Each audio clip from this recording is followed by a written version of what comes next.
Welcome everyone. We're going to go ahead and get started. I think everybody in the room knows who I am, but apparently we're broadcasting around the world on the World Wide Web and on Armed Forces Radio. So I'll introduce myself for those who maybe don't know who I am. I'm David Brown. I've ended up the Executive Director and Medical Director of Great Lakes Surgery Center. So welcome to our ceremony dedicating this facility. I've been asked to start, so I'm going to give a few words about the history of Great Lakes Surgery Center. So when my son Evan, who's 16, found out that I was giving a speech, he said, "Dad, you got to open with a joke. What's your joke?" And he said, No, forget it. All your jokes are just bad dad jokes." So an ophthalmologist, a visual artist, and a priest walk into an elevator. I'm just kidding. I don't have much time for that. So, or maybe they should walk into a bar. Okay. So legally, this facility started last January 2016. We're just a year old. There's not much history. We've done a few surgeries. That's it. That's the history. But the seeds of this surgery center were planted years and even decades ago. And I know that Dr. Cook's going to give a greater history of that, but I'll just give a little snippet of when I came here in July of 1995. I was just out of residency, fresh-faced, and I didn't have any idea what was going on. And at that time, Dr. Cook and these other doctors were meeting in secret, hushed tones like Paul Revere and Samuel Adams against the British. It was very clandestine, and we were going to start a surgery center. Well, that didn't happen. It didn't work out. God's will be done. But 20-some years later, here we are, and Dave will give a little more of the history behind that. So over this past year, actually about 15 months ago, this was a hole, and now it's a beautiful building. So a year and a half or so before that, we began working with consultant Michael Cosgrove. Thank you, Michael, if you're listening, for helping us along the way. There were plans being made, and this dream was able to be accomplished because of our cooperation with Lakeland. And this being a state that requires certificate of need to build a surgery center, we weren't able to do that without working in conjunction alongside Lakeland. So once that began to happen, we began plans, designs, and then construction, hiring of staff, and here we are. Our first full-time staff is Shelby, and she started in May. So less than a year full-time. She started just about a year ago part-time. Throughout this process, there's been a lot of hurdles to jump through, building permits and certificate of occupancy, and state inspection to become a freestanding outpatient facility, and just recently the AAAHC accreditation. In the process of this, our nurses and staff have become engineers and policymakers. So it's been a bit of a ride getting there, and again, we'll have more shared about that. So I'm the Executive Director, Medical Director. And someone asked me, well, how did you end up with that? And my answer is, I don't know, it just kind of happened. When I was in Kenya, I had the opportunity to begin some leadership aspects. And in that setting, I had to wear a few different hats. I had to be an epidemiologist. I had to look at the population. I had to look at limited resources and how do we get the greatest good for the greatest number of people for the least amount of cost. So that was an initial foray for me into that aspect of allotting resources and cost containment. So when I came to the United States, I knew that we could deliver an elegant cataract surgery for a very small amount of money. And I had a natural interest in the process of surgery and how to accomplish that. So some of that natural interest has led, I think, to where I am. Things aren't so simple here. In fact, they're quite complex with the bureaucracy and the accreditation and the agencies and the policies and the procedures and the codes and all conflicting opinions. As the management team will attest, it's become very much like practicing law. You develop an opinion, you have supporting arguments, you set your policy, and you hope the judge comes down on your side.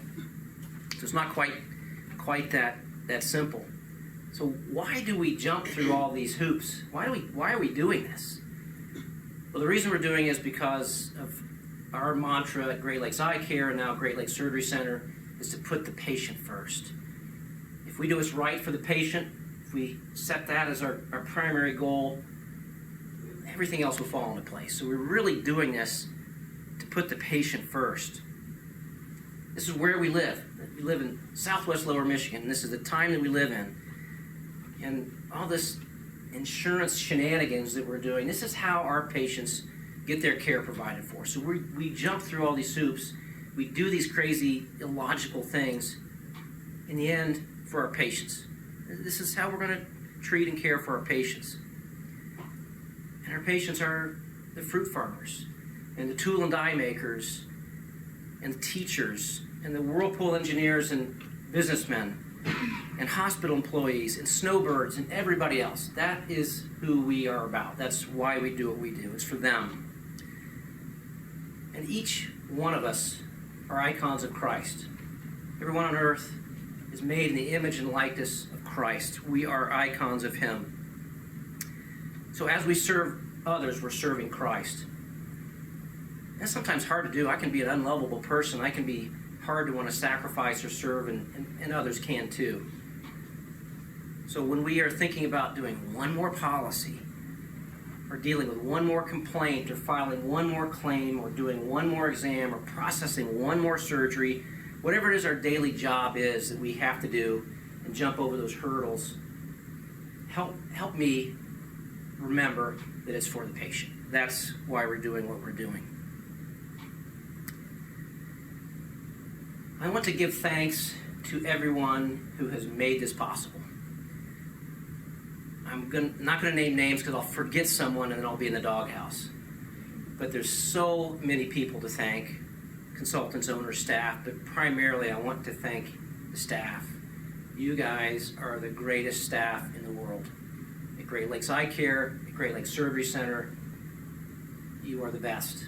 And we are able to do what we do because of you. And it's because of you that this dream is becoming fulfilled.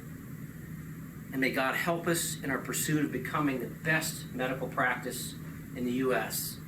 And may God grant us many years. I want to invite David Cook to the podium.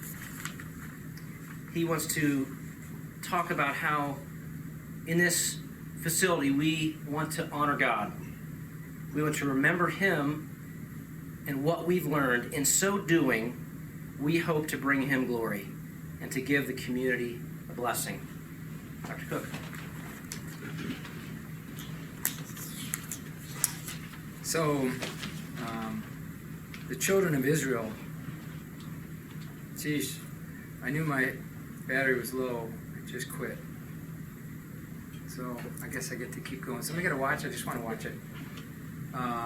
So, the children of Israel, when they came into the promised land and they had different events that happened, God would have them put up markers, stones, big boulders so they would remember. And when they had different key events, they would go back and remember their history so that they wouldn't forget it. And they do that every year in the Passover, and they'll go through the Seder, and they go way back to Egypt, and they move all the way forward.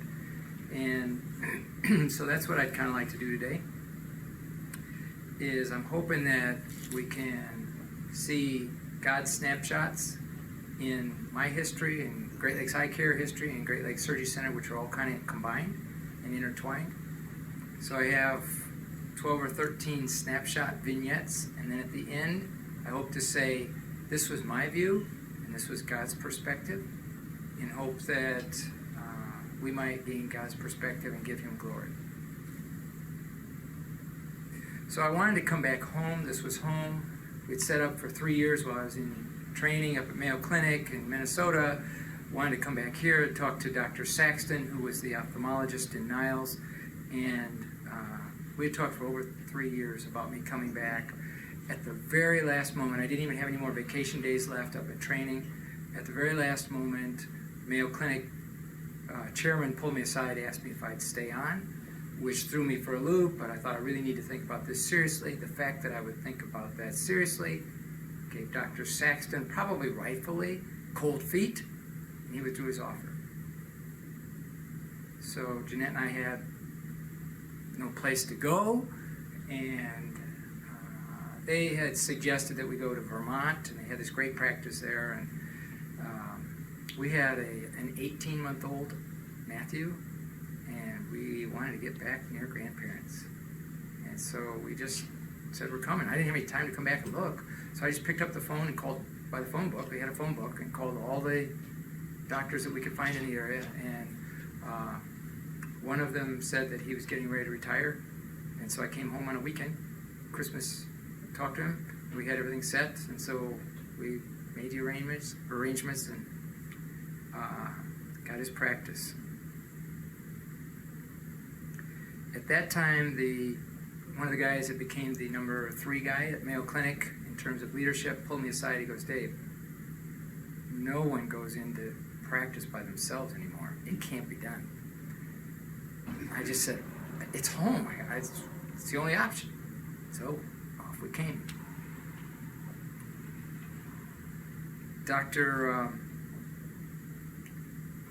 And we became David L. Cook MBPC.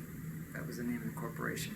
Now, I didn't have any business manager or anybody here, and I didn't have a clue about any of that. We spent our first 9 months without receiving any acknowledgement or payment from Medicare, which is our biggest payer. Fortunately, we were able to stay at Jeanette's mom, and she didn't charge us. She even bought the food as long as Jeanette would prepare it, which was a good thing. And so at the end of the first year, I was dying with way too much work. Fortunately, the doctor next door, Dr. Piaskowski, then at Sheska's office now, Piaskowski said, I got this student that I know about. Turned out to be Dr. Tolsma. He was just graduating. We met at Ponderosa or something or other, and we hired him on the spot. He was done. He actually came I forget, he had no job, and he ended up started 4 days before he quit school because he'd gotten done a little bit early and officially hadn't even finished yet. They left us out of the phone book. Back then there was no internet. The phone book was it. If you want to look somebody up, you look it up in the phone book. I was so mad. I thought, how are we going to survive? At the end of that year, we did just fine. In fact, we were a little busier than we were. And in fact, I was so busy and dying, trying to survive, get home before 10 or 11 at night, that we closed the practice. Said you can only come in on referral. No longer can you call to get an appointment. At this point, the thing that was killing me personally was examining kids prior to surgery. I was running routinely 3 hours behind, and by that time, the infants would do only this. And I could not examine their eyes, and they took me forever, and I'd go out and do something, come back, and hope I could catch them. And so asked for Dr. Jennings to come. Dr. Jennings had heard about through sales rep and knew that he had some training in pediatrics. So he came, and I spent a day with him, and I was convinced he was the guy. Went home and told Jeanette about it, and Jeanette said, I don't think so. Because some of the things I had said, something or other, just gave her a check in her spirit or something. I wasn't sure what. But I remember thinking, it's okay. He doesn't need to know for several months. And so I got plenty of time. I'll talk her into it. It's just fine. Because we had an agreement that if we didn't both agree, it wasn't going to happen. And it was 2 weeks later, I got a phone call Sunday night at 8 p.m. It was Dr. Bano, a urologist, on the phone. And he was in the big multi-center group down the road, Cedarwood. And they had been looking for an ophthalmologist for 2 years. And he said, Dave, I have Dr. Jennings sitting across the desk from me, and he has a contract in his hand ready to sign to come join us. But you brought him to town, so if you want him, you can have him.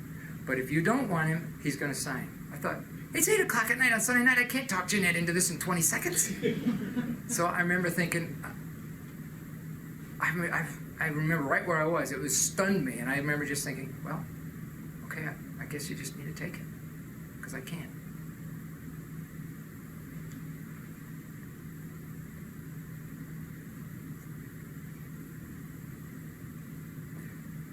His style was way different than my style.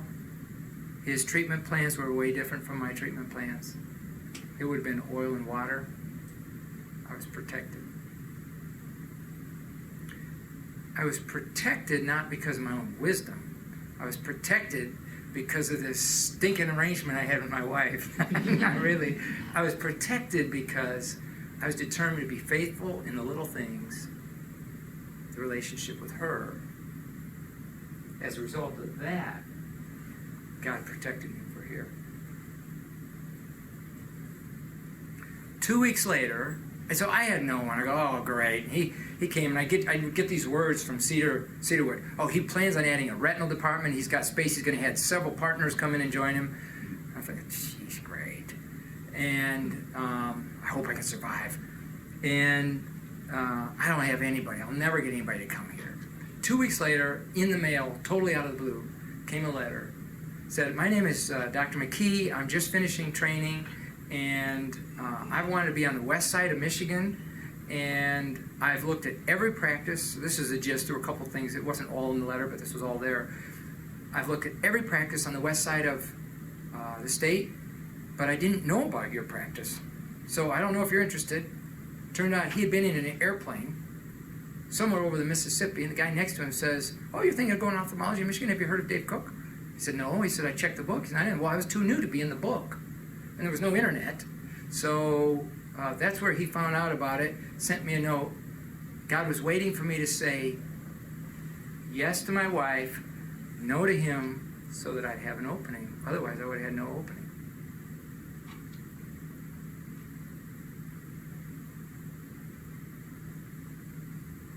So it's time for us to move to the new building here. We're busting at the seams of that old building. And I had to contract there for 3 years. And we had been there for just about 3 years. And what I had not realized is that at the end of 3 years, automatically it turned into another 3-year lease, automatic renewal.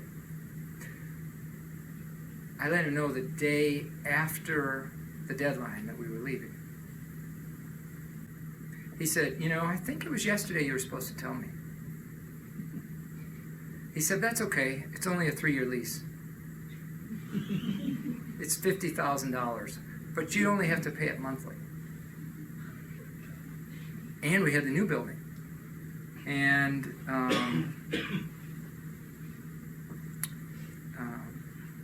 but we'd given our word, signed the sheet, so we paid the rent. At the time, we were working at a hospital out of one room. It was sluggish. It was really painful. And it was the same sluggish, painful kind of method that all of us doctors felt. And we would clandestinely speak among ourselves, I guess. I've forgotten that part, but that's true, it was. We had special meetings, and we decided we were going to go for our own surgery center, and it was going to be on our property here. And I had done all the work. In fact, I was paying for the consultant. And they all said that they would join me. And at that point, that's all we needed to get our certificate of need was our signature that they were going to join. So we had an automatic approval.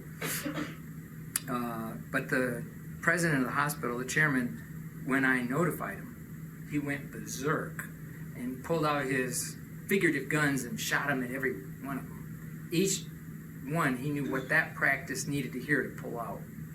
So they all pulled out, and at the end, it was me alone probably with Ron. I don't remember. Yeah, there were two, and David had just come on. No, it doesn't matter. It was our practice for a very big 3 operating room facility that there was no way we could afford. And it had to be what you submitted, or you didn't get your CON. You couldn't get your thing. You couldn't change it. So we pulled out. At that point, it was painful, and I just said, I am never doing that again. Hospital changed things. We got 2 operating rooms. They built the surgery center. I said, this is just fine. I don't have this headache. I am never going to go for a surgery center again. Niles and St. Joe hospitals merged about that time, and we up here kept getting all this stuff from down in Niles. So we said, man, if we're getting all this stuff from on call, we're going to have to build a Niles office. So we did. Dr. Brown came in at that point to help. A couple of years later, Dr. Brown goes, I think my wife Amy is ready now. I think it's time for us to go to Africa. I Well, that's great, but you can't join us if you're going to Africa. I hope we have room for you when we're done, but you're going to have to go on your own, and we'll just trust God that we'll get a spot when you're ready to come back. And fortunately, right at that time, Dr. Pletcher was ready, so in came Dr. Pletcher, and he became our number 3 doctor, and you became our non-doctor. And 2 years later, you're ready to come back, and right at that time, 2 months before that time, Dr. Lindley said, who was our cornea doctor, said, I'm an only child, my dad is sick, I have to go back to take care of him over in West Virginia. So boom, we had an opening, and back came Dr. Brown. There were 7 ophthalmologists here in town, besides Dr. O'Toole when I came. All of them left. All of them gave us their charts. None of them could find anyone to take over their practice. Dr. Pletcher then announced,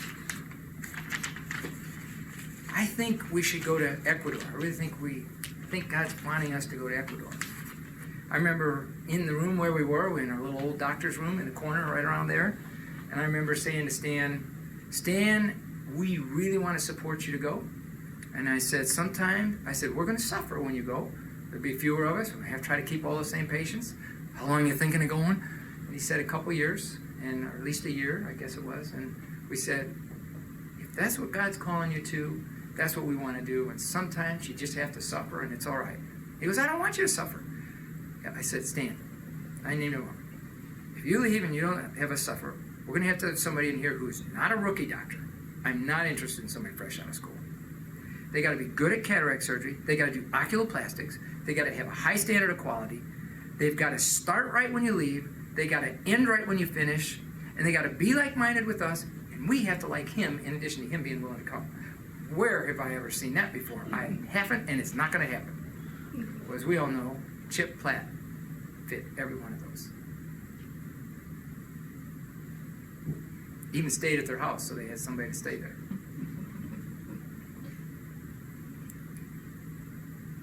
About 5 years ago, we had a misunderstanding between the owners. My feelings were hurt, and I resigned.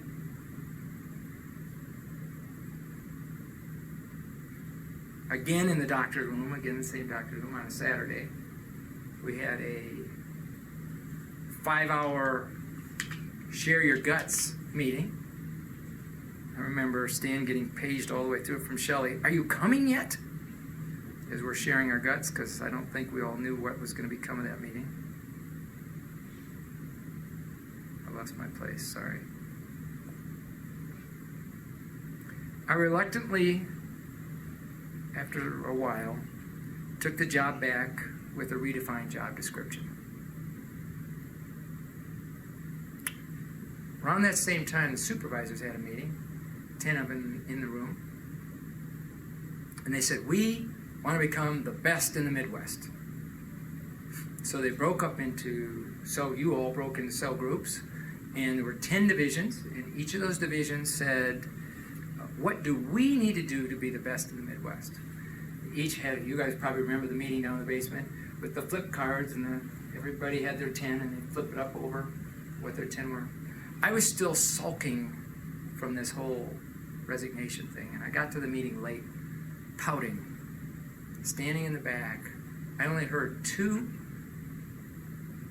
departments.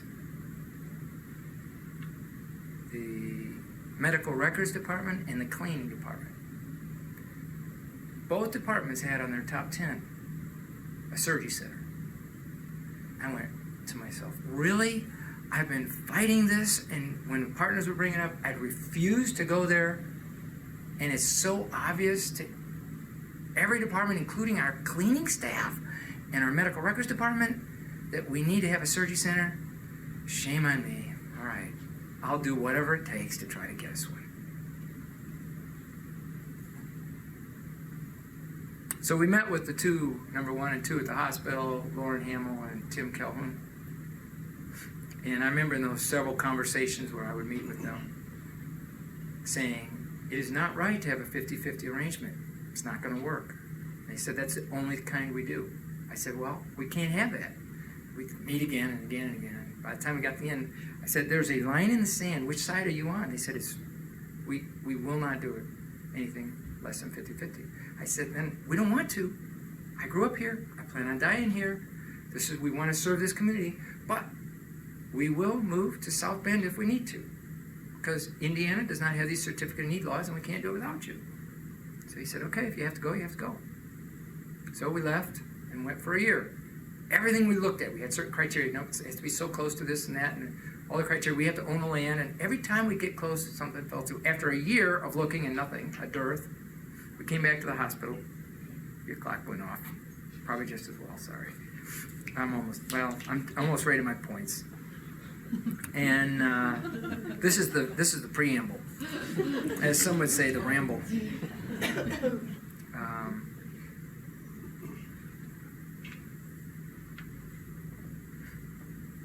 So I called the hospital back, and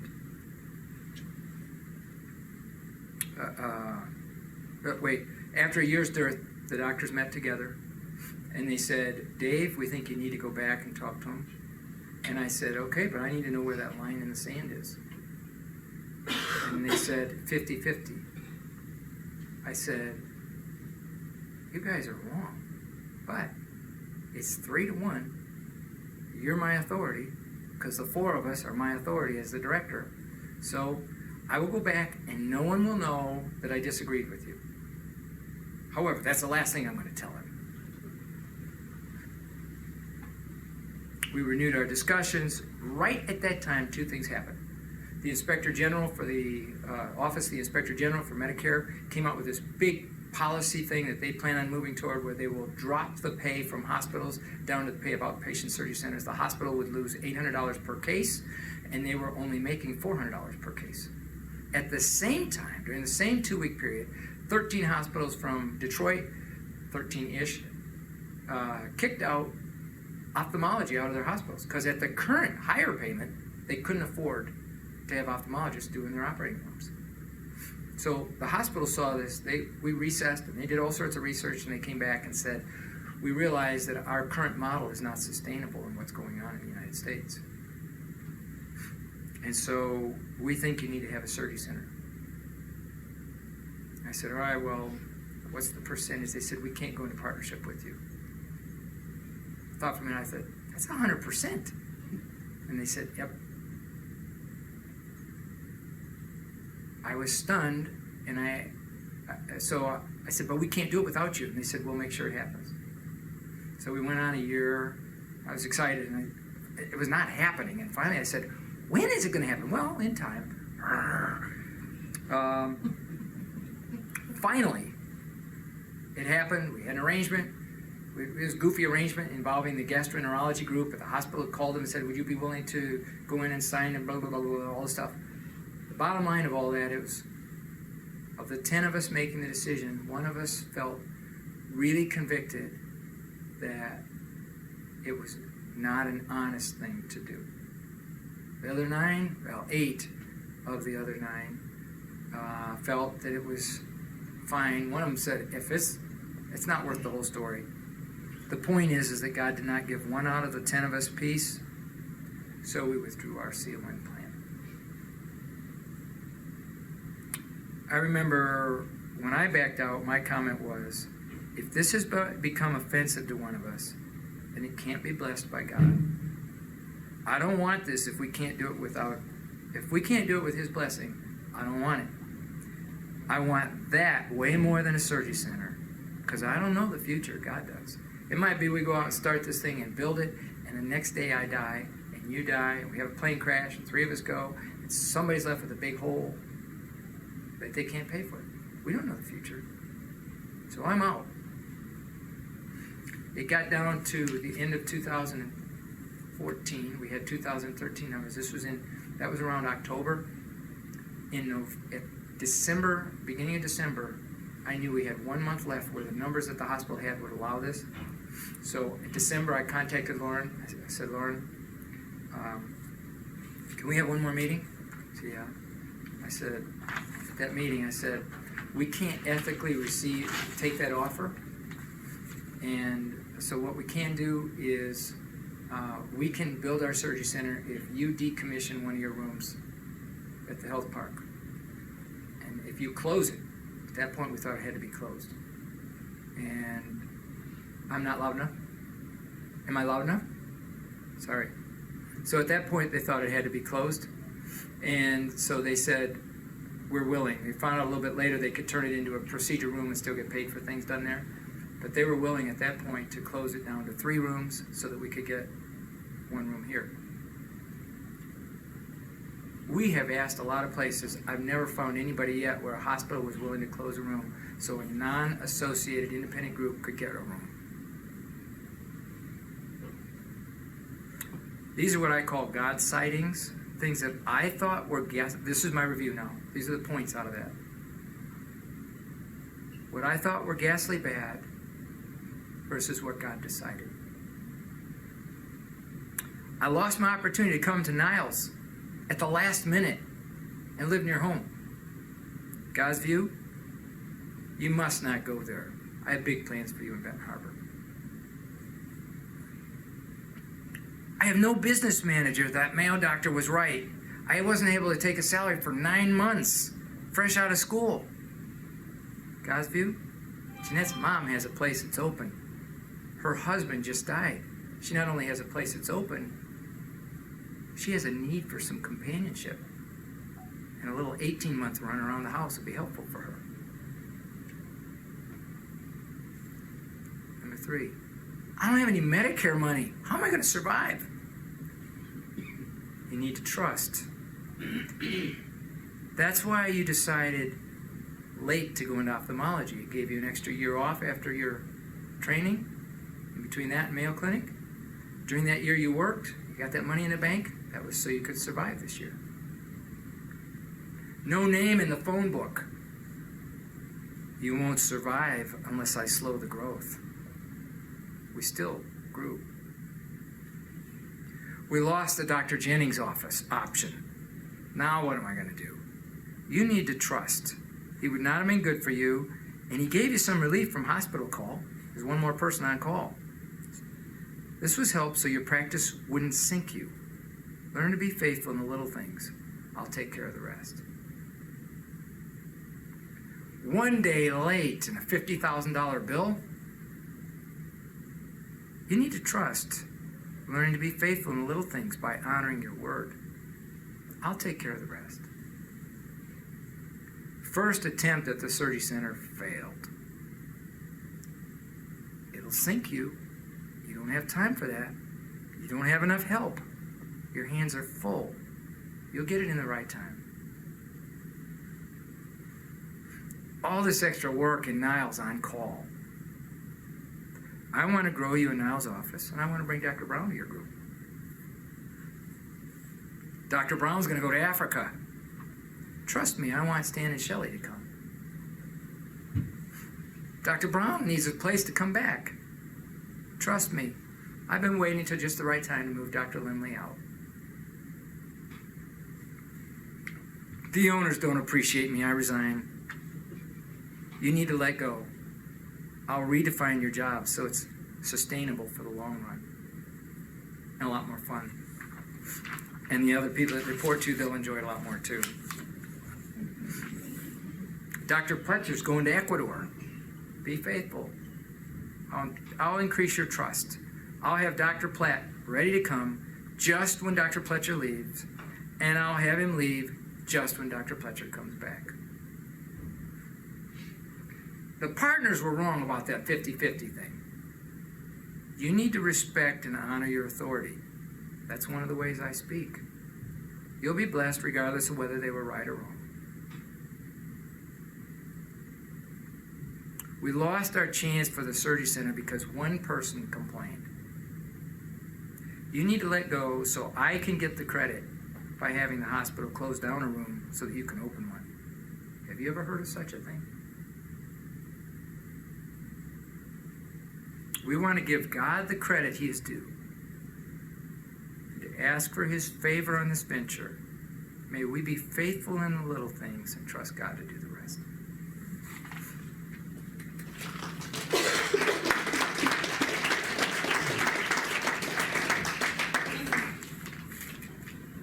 Thank you, Dr. Cook.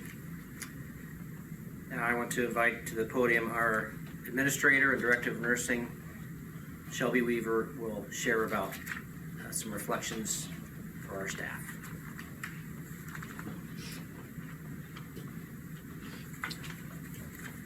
Good afternoon. Can you hear me? For those of you who don't know me, my name, can you guys hear me? For those of you who don't know me, my name is Shelby Weaver. My title is Director of Nursing and Administrator of Great Lakes Surgery Center. Firstly, I would like to thank all the doctors and owners of Great Lakes Eye Care. Thank you for allowing me the opportunity to be Director of Nursing of your surgery center, for putting your faith and trust into me to help you complete a goal that you had long set out and dreamed of obtaining. I am humbled by the journey and growth of GLEC. This story has been unfolding for a long time, beginning with Dr. Cook's vision. GLEC's chapter has only just begun. What brought me to this job was the mission and the outreach of the organization, the Christian philosophy, the kindness, the love that was so obviously shown to patients, first through my observation of the doctors, and later with the company. My initial experience with GLEC was with the surgeons in the operating room, and only God would know that many years later, I would be lucky enough to have the interest, the right timing, and the opportunity to be involved with such a project. This was a place that I wanted to work for, and an opportunity of a lifetime, and a challenge. And oh, what a challenge it has been. This has only been accomplished because of a large team of people, many moving parts with a common goal. I want to thank all of GLEC's staff for your dedication and compassion. It shows. None of this would be possible without all of you. As I said before, GLEC's portion of the story has only been a very small chapter, a very short but intense chapter. Many members of my team have worked with GLEC surgeons for a long time and have been hopeful of participating in their dream. Collectively, my staff has 137 years of medical experience, and that's only including 9 full-time GLEC employees. And Colette may account for most of this. I love you, Colette. I had to rip that in. 110. Yeah, I have to give the praise to my team. We most recently just had that big inspection. This was last Tuesday and Wednesday of this last week. It was our Medicare deemed AAAHC, which is Accreditation Association for Ambulatory Healthcare, survey. This is what we've been waiting for. The survey that decides if we get to bill insurance and make money. Up to that point, we had already accomplished many steps in a long and detailed plan. One step affected the success of the other, like dominoes.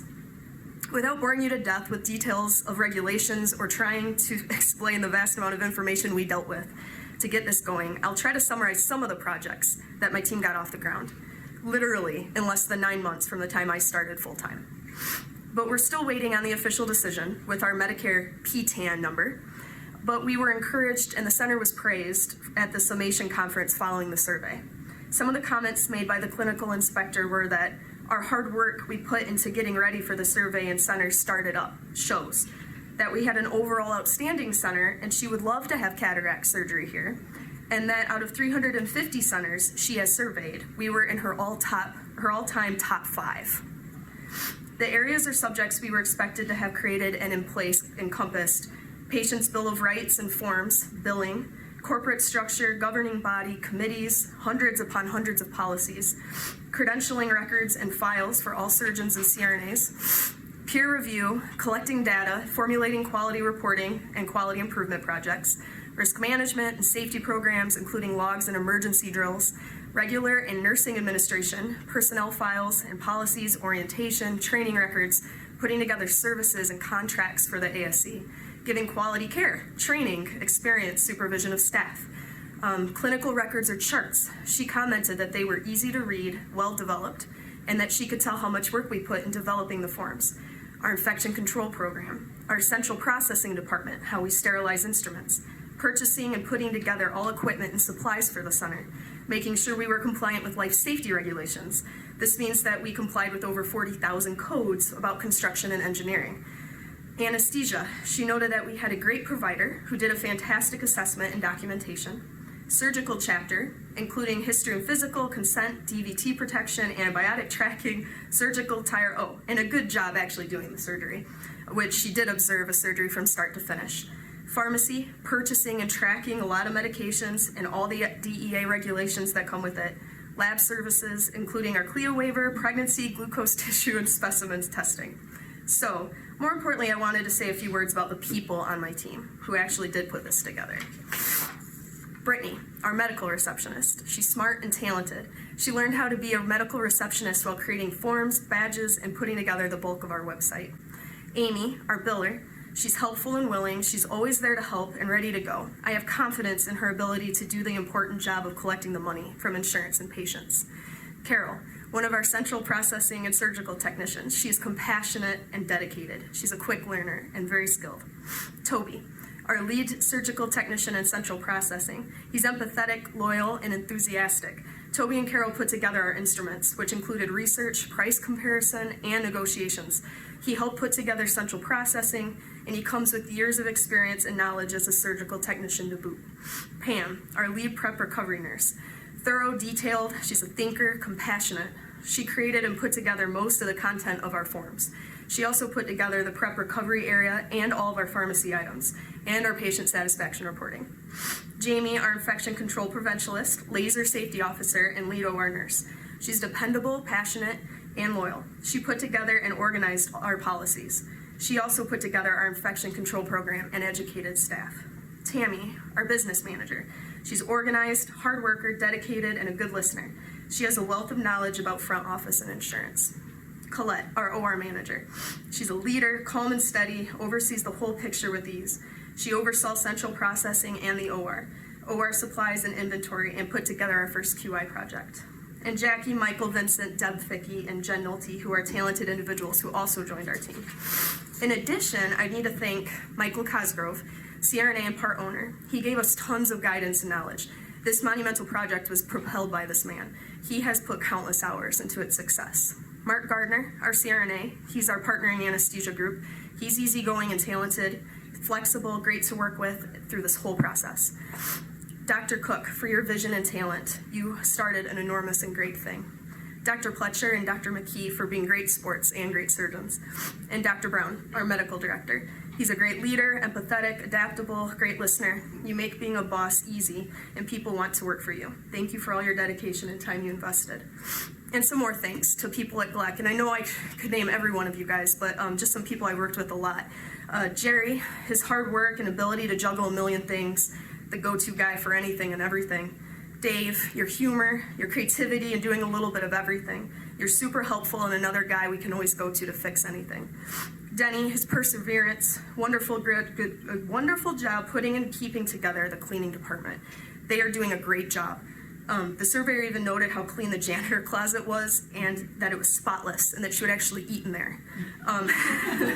Mike, his hard work and intelligence, he's been the silent but solid force behind a lot of processes and technology functioning well.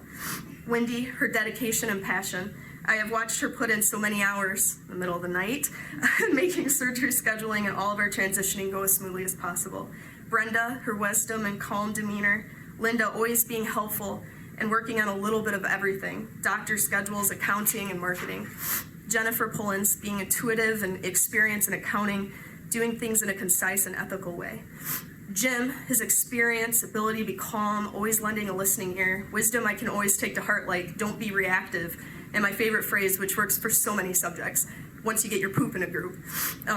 He did so much with the construction and planning of the clinic and its growth. And Sherry, her knowledge about insurance and billing and compliance and HIPAA that I can only dare to imagine learning. I know only a little bit of the blood, sweat, and tears you put into this company, and you're loyal and dedicated to its success. Thank you for always listening. And I know there are many other individuals, like I said, I could and should call out and compliment. But again, thank you for all of your contributions, talent, and love. It really shows. And may we give God ultimate thanks for our current and future fortune.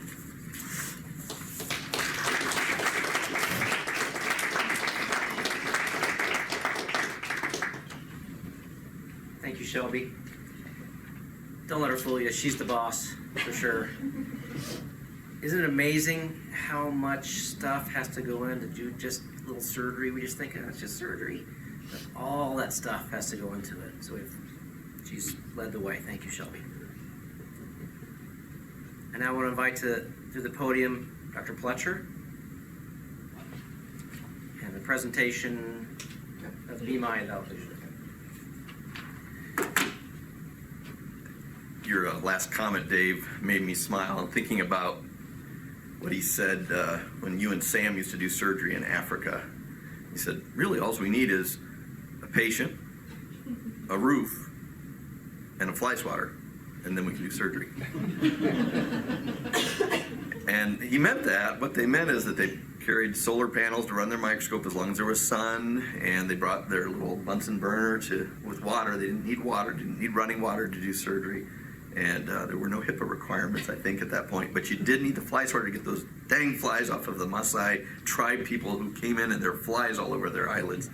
So let's work at that here. Let's make sure that we don't have that problem. So, wow, I just want to say we have come a long way in moving from sort of a dream, something that moves us towards being the best practice in the Midwest, to becoming a real reality, bricks and mortar, now a fully built center that's approved, licensed, staffed, and accredited, and just 1 inch away from our PTAN number, so we can actually go without just doing cash only. So that's going to be in this next few weeks, next month. That's exciting. What I'd like to talk about this afternoon are 2 things. I want to talk about tools, surgical tools, and I want to talk about opportunities. Now, before I do talk about that, I was going to say, one thing Dave kind of reminded me is that you work really hard to have the right people on the bus. And I think we're continuing to do that. I'm super excited about having Brent Roki on our bus. I'm excited that Michael is back from Africa and New Guinea. And so we work hard at that, and we're still working at that. Connecting doctors for practice, for mission, and for ministry. And, to do that, it's hard enough in a church to do that. So doing it in a practice is kind of an amazing thing. So I want to start by extending my sincere thanks to the incredible team here that's worked tirelessly to make it to this moment. So thanks to Shelby and Colette and Pam and Toby and Jamie and Carol, Brittany, Tammy and Amy and the other part-time workers as well. I want to say thanks to Dr. Brown for stepping up to the plate, showing some leadership we didn't even know you had, and even being excited about learning more about leadership. I have to fill out another one of those crazy resume or recommendations. All right, I'll do it. I want to say thanks to Jim and Sherry and Jennifer Pollins and Jerry and Mike Smith and Dave and Jerry and Stephen Dubbs and all the many GLEC employees that really pitched in so much in all this chaotic. This was a chaotic year, 2016. I was like, this is a crazy year, and I'm glad I'm not the medical director. So thanks to all of you who did that. I pray that 2017 will hold calmer waters. Thanks to Dr. Cook for our vision. And I'd like to extend a special warm thanks to Michael Cosgrove, who's our consultant and partner on the other side of the state, who's committed unbelievable time, commitment hours, helping us navigate those regulatory waters and guiding our team. I'm certainly glad I'm not in the regulatory part. That's not my strength, but we're thankful to Michael that. I want to shout out to the spouses as well who have put up with a lot of mess from this last year. And I wanted to say a special thanks to Lauren Hamill and to the hospital team and to the Lakeland board. Really have partnered with us, so we're thankful for that. Well, when you think about what we're talking about here, we're talking about the past, and I'm going, wait a second, that's not what we're here for today. Despite all this hard work that's been done and all the hours spent, we are here to dedicate this building to the very work that it was built for. What is that? That's providing the highest quality, excellent surgical eye care for the many patients who've entrusted us with that, while trying to model the compassion of Christ that we have been taught. So today we're here to set a tone for how we're going to attempt to serve as we've given we've been given that privilege of serving. So I was thinking about this the other day, and I was in the exam room, and this little poster was referred to by one of my patients. So our mission statement is in most of the exam rooms. I don't know if it's in all, but this particular patient drew my attention. We're trying to emulate Christ's example of compassion, humility, and integrity in all relationships. And she said, Dr. Pletcher, has that always been there? And she'd been in the office many times, and I look up and this little picture, I said, yeah, actually, I think it has. It was the first time she had noticed this kind of a little thing amongst the diplomas and everything. And it can be a little bit intimidating, as I said, boy, it's always been there. I thought, we're pretty, to say we're going to try to emulate Christ, that's putting our standard pretty high. And God knows we fail as humans in many areas of compassion. So even though it's a high standard, this statement does serve as a reminder for us to strive for this standard. Let's talk about opportunity. And I want to say, so from one side we're talking about GLEC, now we're going to talk about Great Lakes Surgery Center. When you talk about surgery, there's something for any of us. You got to have a gallbladder surgery. You got to have some surgery, a cataract surgery or bowel surgery. There's something about surgery. It's just a little different than walking into any other office. There's something that changes our heart as we recognize as a person, we don't really have control once that anesthesia kicks in. We're putting our trust in someone else, in a team, a surgeon, and so surgery is an unknown for all of us, for patients and whatnot.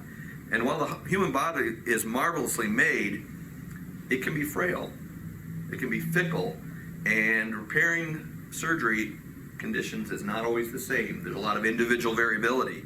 It's not just like changing a muffler, a gasket, or a spare tire. For many patients, because of this, they recognize surgery as something it's wonderful. It's out of their control. They want to ask God's provision to guide the surgeon's hand, to guide the team to be present during that procedure. Other patients put all their trust and say, I'm in your hands, doctor. We've heard that before. So our opportunity in this regard as followers of Christ, this atmosphere right here at Great Lakes Surgery Center is an opportunity to move that trust off of the surgeon, off the team, and point people towards really our Heavenly Father, who we know is omnipresent, and He cares for each patient. In fact, He cares for patients even more than any of us are capable of caring. So in each surgery at Great Lakes Surgery Center, we know that God's present. We know that He's guiding our hands as we make each surgical step. God's present in that room with each nurse, with each technician, and by that patient's side, even if the patient isn't aware of that. So our challenge is, here at Great Lakes Surgery Center, we want to accept, we have the privilege of being able to share this truth. We need to do it tactfully, gracefully, and as appropriate. Our goal is not to offend, turn off people to God's love, but to give peace to those willing and to those who recognize there's a lot of comfort when you put your trust in God. Of course, for us, it's a comfort to the surgeons and staff who work here to recognize God's presence in our day-to-day work. Now I'm going to talk about tools. I'm going to talk about surgical tools. How many of you know what a Utrata is? Who knows a Calibri, a Putterman clamp, Carrison Rongeur? Can you spell it? Crawford tube, a Legacy, an Infinity. How many people know who Betty is? So there's lots of surgical tools, and as any good workman knows, if you have the right tool, you can get the job done quicker, more efficiently, and elegantly. So certainly surgeons appreciate that. In this regard, I am incredibly privileged to share with you a strong visual tool, visual symbol, That's a special gift to Great Lakes Surgery Center from the 4 senior neglect partners. Dave, you want to help me with that? This gift is called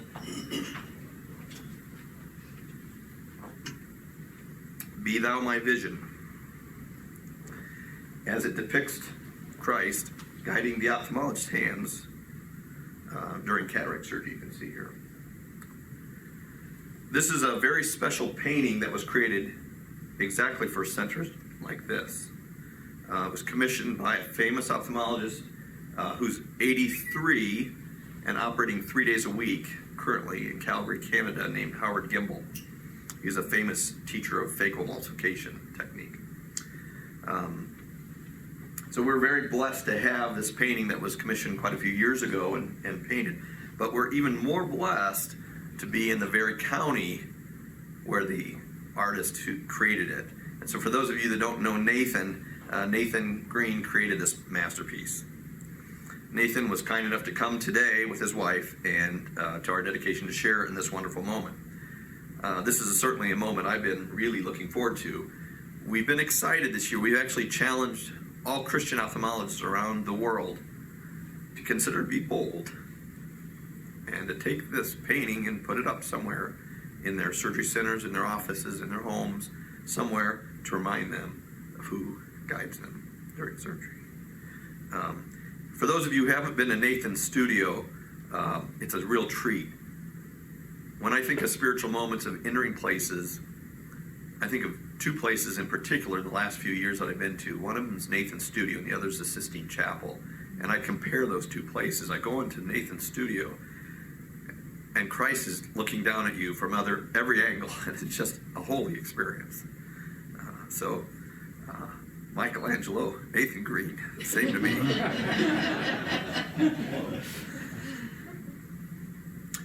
So we've decided to hang this painting in a very appropriate place in the pre-op hallway, right before the door that all patients will go in. So every patient will have a chance to view that. And it'll be interesting to see what happens with conversations. So this isn't just for the doctors, obviously. This is an opening for conversations for staff. And so we'll be excited to see what happens with that. So I'd like to invite Nathan to come up if you want to share any words. And we're excited about your work here. Something that took several months to complete, I know. Yeah. Thank you, Stan. Just a few months ago, Patty and I, with a small group of people, including an archaeologist and his wife, went to the Middle East, to Israel and Jordan, to do research for a series of paintings, the 12 of the Healing Miracles of Christ for the new Loma Linda Medical Center hospital that's being built right now. And one of the goals was to go to as many of the sites where the healing miracles occurred. 2 of them that I'm painting are of healings of blind men. One of them, the one where he put the clay and the spittle on the man's eyes, occurred on the steps just outside the southern wall of the Temple Mount. And while we stood there on those steps and I took pictures of the location, I couldn't help but think back on the time that I went to Calgary and spent 3 days observing Howard Gimbel do surgeries, cataract surgeries. And especially the part that impressed me the most, and that was in the recovery room, when Howard would go out and meet the patient afterwards and uncover their eyes and they could see. It's just so, it was like surely the way Jesus felt when, almost instantaneously restored the sight of a blind man. The other is going to be of the healing of blind Bartimaeus.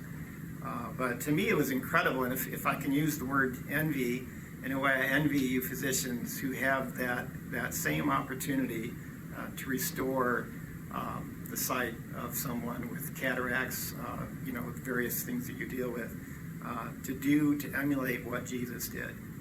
These paintings often appear on social media, and sometimes, like the painting that inspired this one was called Chief of the Medical Staff. It's a very well-known painting of Christ guiding the hand of a surgeon.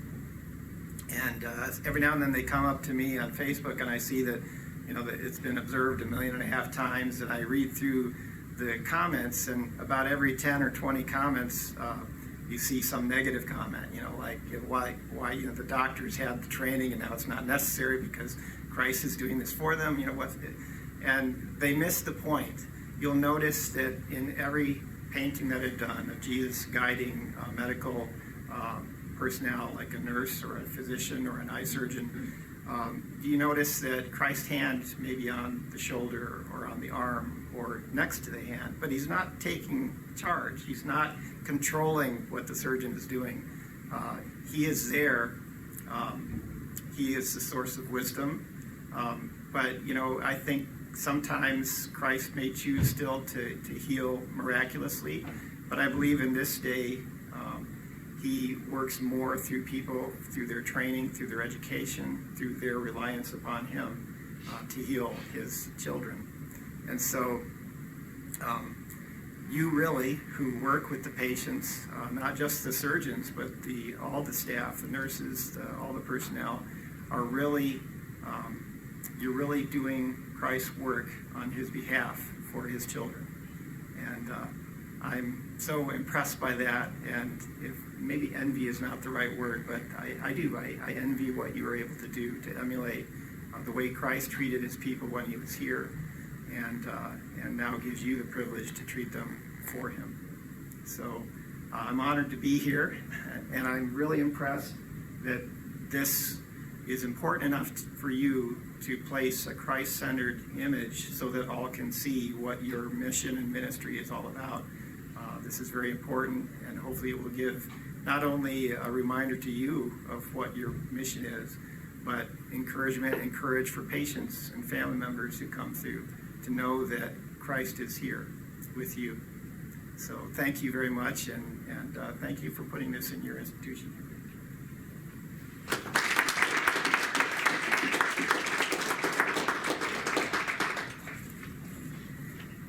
Thank you, Dr. Pletcher. Thank you, Nathan. Thank you for being here.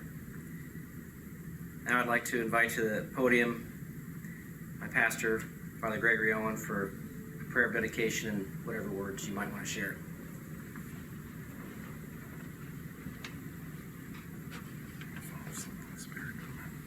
It is an honor to be here. David is my connection, but I've gotten to know most of you. I am going to pray eventually, but Stan said I could talk, so you made a big mistake.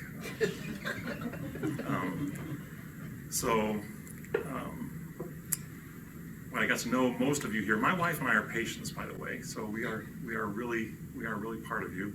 But the way I really got to know you was several years ago. I was honored and blessed to go on a mission trip to Bulgaria, and one of the reasons was an Orthodox priest in Bulgaria gets access to places that you may not get otherwise, and some credibility that is instant, although not deserved. That's what happened. So I roomed with Roger Cape. Probably most of you know him, and we had a great time. Hit it off, and the crew included me in everything, and so my first job was, I don't even know what they were, eye drops I put in these kids' eyes. Okay, disaster. So I think they were afraid that I infected the whole orphanage, so they got me another job. I was doing tumbling E's. Again, a disaster, because there's a language barrier, and so if they couldn't see the chart, they got to go to a doctor. But anyway, so through all that,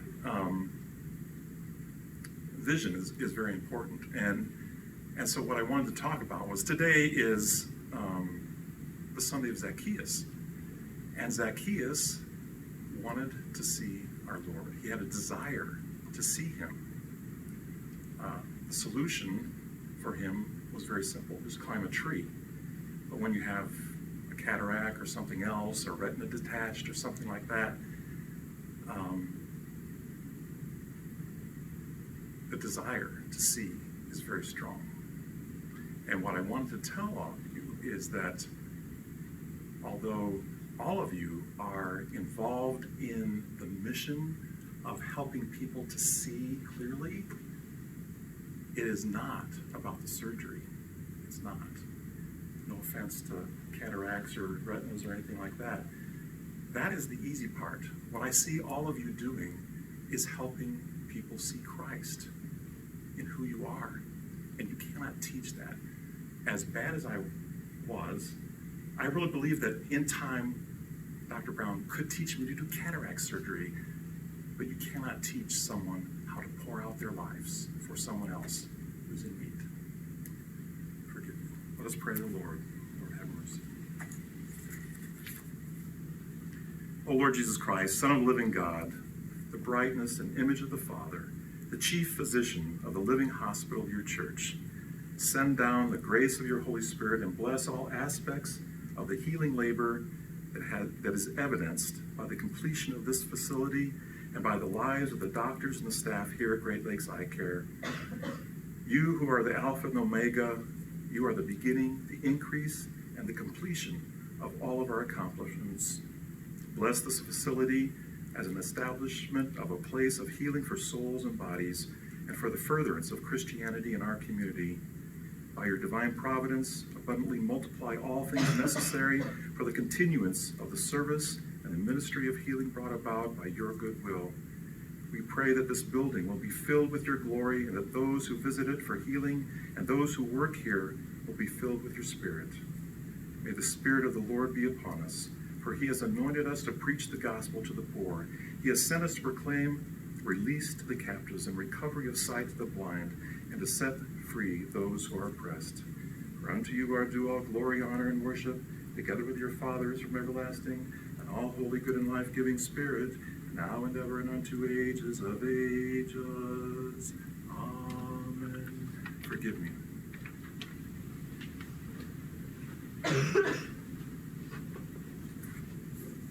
Thank you, Father.